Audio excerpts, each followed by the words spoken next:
નમસ્કાર ખેડૂત મિત્રો, હું છું રોજેસલા જયેશ. મારી યુટ્યુબ ચેનલમાં તમામ દર્શક મિત્રોનું સ્વાગત કરું છું.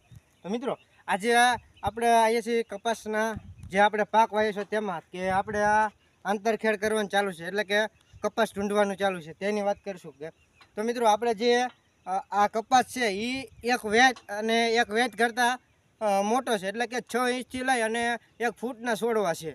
તો મિત્રો, આમાં આપણે જે એક વખત નીંદી નાખ્યું અને બીજી વખત અમે નીંદી એવું થઈ ગયું ને ઝીણું ઝીણું ખડ છે. તમે જુઓ કે આવું ઝીણું ઝીણું ખડ છે.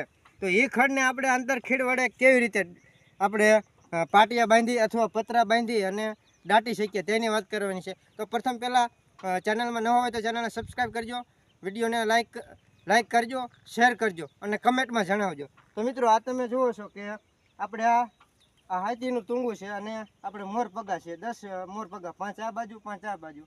અને મિત્રો, તમે જુઓ કે આપણે આ પાટિયા બાંધ્યા છે લાકડાના. તમે જુઓ કે એક આ બાજુ એક આ બાજુ, એટલે 2 આ સાઈડ આવે અને 2 આ સાઈડ આવે.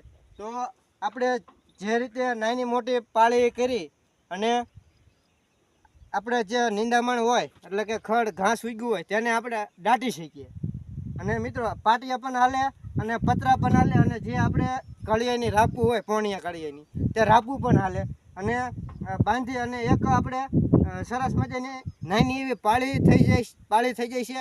જો વરસાદની ખેંચ પડી હોય તો આપણે કપાસમાં પિયત પણ આપી શકાય એકને એક પાટલે. અને વરસાદની ખેંચ ન હોય અને નિંદામણ વધારે થઈ ગયું તો તેને પણ દાટી પણ શકાય. મિત્રો, આપણે દવાનો છંટકાવ જે ખેડૂતભાઈ કરતા હોય તેના કરતાં આ ઉપયોગ કરવાથી આપણે જે કપાસનો પાક છે તેમાં ઘણો બધો ફાયદો થતો હોય છે. તો આપણે ચાલો જાણીએ આંકીને કે કેવી રીતે આ પાળિયું થાય ને કેવી રીતે આ જે નિંદામણ નાશક જે નિંદામણ હોય છે તે દટાય છે. તો ચાલો જાણીએ.